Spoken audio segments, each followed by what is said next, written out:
إلا كنتو أول مرة كتشاهدوا الفيديوهات ديالنا ما تنساوش تضغطوا على زر الاشتراك، وللتوصل بالجديد لحظة نشره فعلوا خاصية الجرس.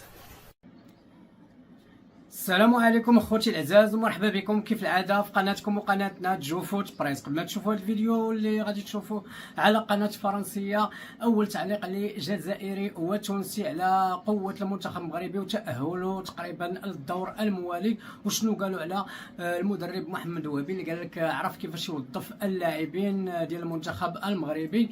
فبغيت كلشي يضغط على زر لايك، بغينا الفيديو يوصل للمغاربه كاملين. وغادي تشوفوا كما قلنا في هذا الفيديو اول تعليق للاعلاميين جزائري وتونسي على قناه الفرنسيه، وشنو قالوا على يعني المباراه ديال المنتخب المغربي اللي فاز فيها على اسكتلندا، وايضا شنو قالوا على المباراه القادمه ضد منتخب هايتي. فنخليكم مع الفيديو ونتلاقاو في الاخر ديالو كيف العاده.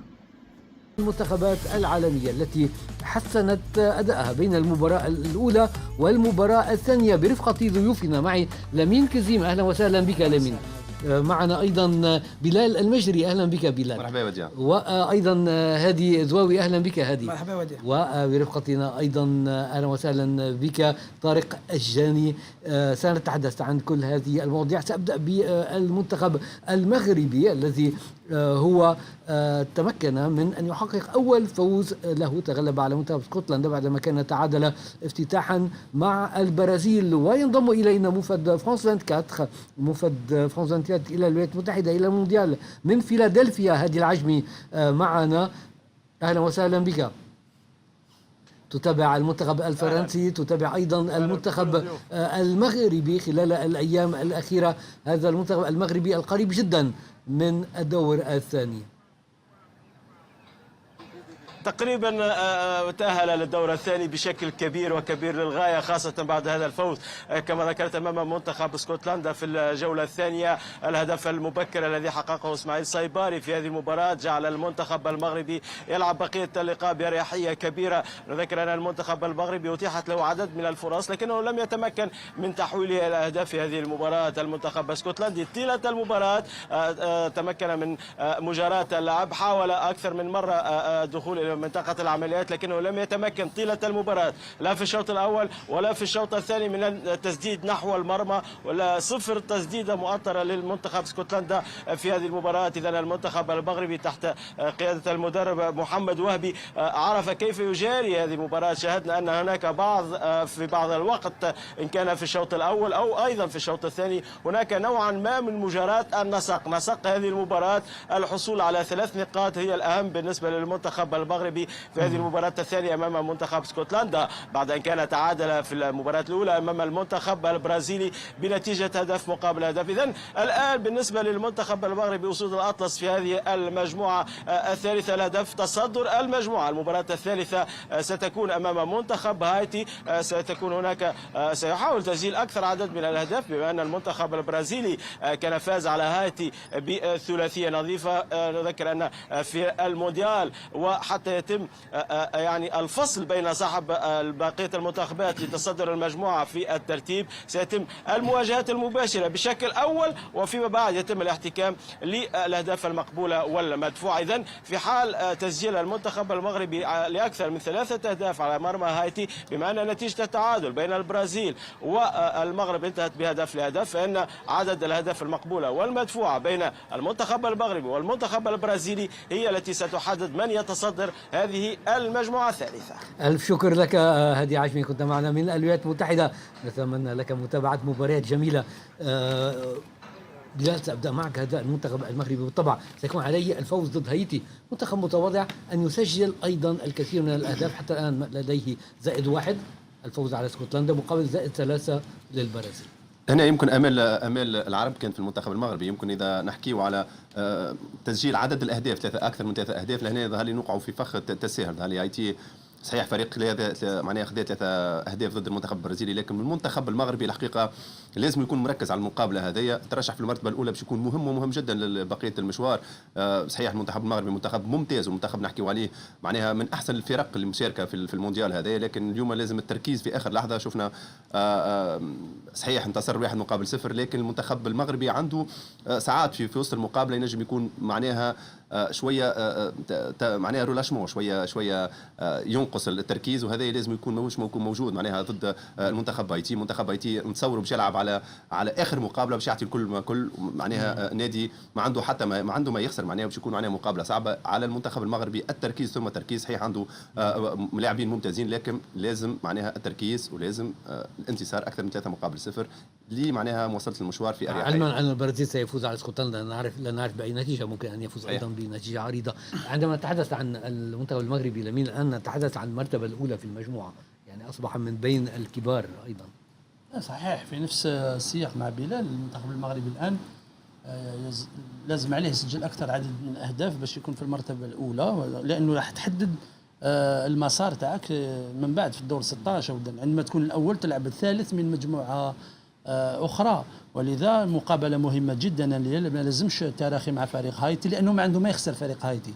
أقصية أول مرة يشارك راح يلعب مباراة تاعو، لكن المنتخب المغربي يكون عنده النجاعة ضد اسكتلندا.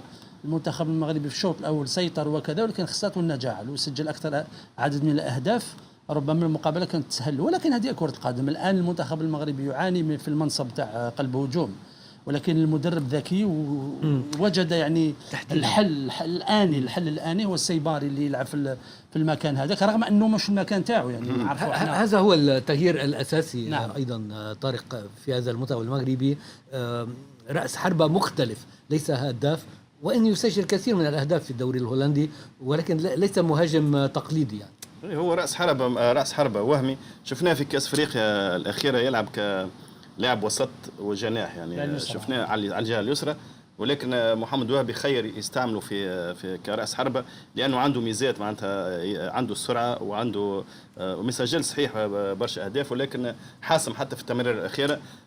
مع محمد وهبي شفنا معناتها حافظ على الهويه الدفاعيه الصلبه اللي ميزت مشاركه المغرب في قطر 2022، وزاد عليها اكثر اللعب التحولات الخاطفه واللعب العمودي معناتها الهجومي، بالاستعانه بالطبيعه بثنائي متميز جدا في وسط الميدان يتكون من العناوي وبوعدي، يعني زوز هذوما لاعبين شبان، ولكن يعرفوا يتحكموا في رتم المباراه، وعندهم تمريرات حاسمه معناتها وتمريرات عموديه تقلق اي دفاع.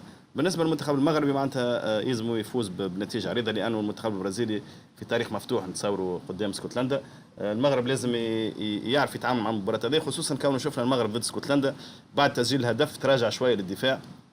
حتى مع المنتخب البرازيلي يلزم يعرف المغرب يستغل خاصه فترات القوه في المباريات، لانه يمتلك الكره ويستحوذ، ولكن عنده شويه نقص في التجسيم. علما ان بالطبع هذه هدف المنتخب المغربي مختلف. امام اسكتلندا كان يريد ان يفوز، هنا يريد ربما ان يوسع فرق الاهداف. اليوم المغرب وديع امام حتميه، انه المغرب ضيع بالنسبه لي ضيع على روحه المرتبه الاولى امام اسكتلندا، لانه حجم اللعب كان موجود امام اسكتلندا، الفرص يعني على المرمى اسكتلندي كانت موجوده، ولكن ما نقص هو التجسيم. هناك ما تجسمش، ينتظرك المنتخب البرازيلي امام اسكتلندا اللي باش يكون حسب التوقع باش يكون فما نتيجه عريضه من اجل الظفر بالمرتبه الاولى. المنتخب المغربي مازال عنده الشانس، يعني الامال باش يعمق الفارق، وباش تكون المهمه اسهل من المنتخب البرازيلي امام اسكتلندا. منتخب هايتي ثاني مشارك، يعني ما عندوش تقاليد في كاس العالم، بطريقه اللعب اللي يلعب به المنتخب المغربي الاولى قبل 50 عاما يعني. ولا والكره العصريه اللي يلعب بها المنتخب المغربي باش يكون امام طريق مفتوح، ونتصور المنتخب المغربي هو اللي باش يكون في المرتبه الاولى بفارق الاهداف على المنتخب البرازيلي. كنت تريد ان تضيف شيء لمن قبل ان ننتقل؟ نروح ابعد من ذلك. انا نضيع المباراه الاولى ضد البرازيل. انا كنت نشوف المنتخب المغربي احسن من البرازيل، كان يستحق يفوز، كان فاز بالمباراه الاولى، ربما كان يسير المباراه احسن، ولكن ما في مشكل، ما حتى تكون في المرتبه الثانيه. لكن المستوى لو يقدمه المنتخب المغربي، يعني المستوى اللعب واللاعبين والجاهزيه. انا كي نشوف عز الدين أناحي في الفرق تاعو متوسط، وما يكونش دائما يعني اساسي، لكن في المنتخب يصبح لاعب يعني ممتاز. يمكن التغيير هذا لامين معاك، يمكن تغيير، يمكن الفلوتمون اللي يحكي عليه طارق، ولا عدم معناها مجاراه المقابله من الاول حتى الاخر. يمكن التغيير اللي صار، صابيري ماهوش معناها مهاجم صريح كما نعرفوا، فما يمكن مهاجمين على دكه الاحتياط، لكن حتى في وسط الميدان مع العناوي مع بوعادي وزاد أناحي فما تغيير، لانه كان فما مرابط، وكان فما صابيري اللي هو كان يلعب في وسط الميدان، وهذا التغيير اللي قام به ظهر لي المدرب المغربي باش ولا فما معناها. شوف فقط من الجانب التكتيكي، لانه نقطه قوه المنتخب المغربي خاصه حكيمي الجهه اليمنى ودياز، ولهذا عندما يكون في وسط الميدان دياز يدخل يخلي تقريبا الممر الحكيمي، يصبح المنتخب المغربي يلعب تقريبا بهم زوج مهاجمين، واحد باسور ممرر دياز ممتاز في التمريرات. شفت الهدف ضد البرازيل كروشي طاك تمريره في الاسباس، سيباري راح سجل.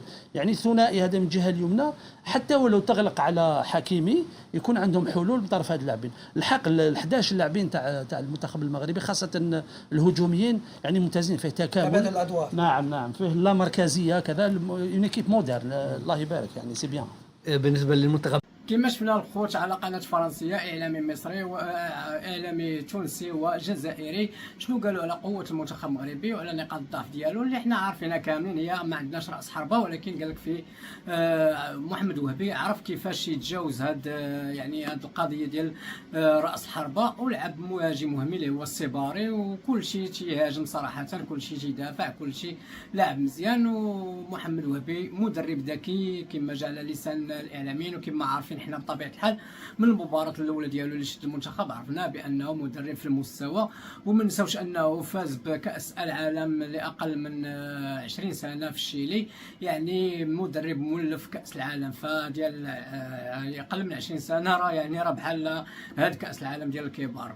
المهم تنتمناو حظ موفق لمنتخبنا المغربي ان شاء الله، وتنتمناو المباراه الجايه نربحوها، بغينا نتاهلوا كاول مجموعه، واخا الطريق ديالنا كلها صعيبه، غتلعب يا اما مع اليابان يا اما مع هولندا، يعني سواء جيتي انت الاول في المجموعه ديالك ولا الثاني، عندك منتخب قوي في الدور الموالي، وان شاء الله مزيان نلعبوا مع منتخبات قويه باش نبينوا للعالم كله القوه ديال المنتخب المغربي وداك الانجاز اللي درناه في قطر.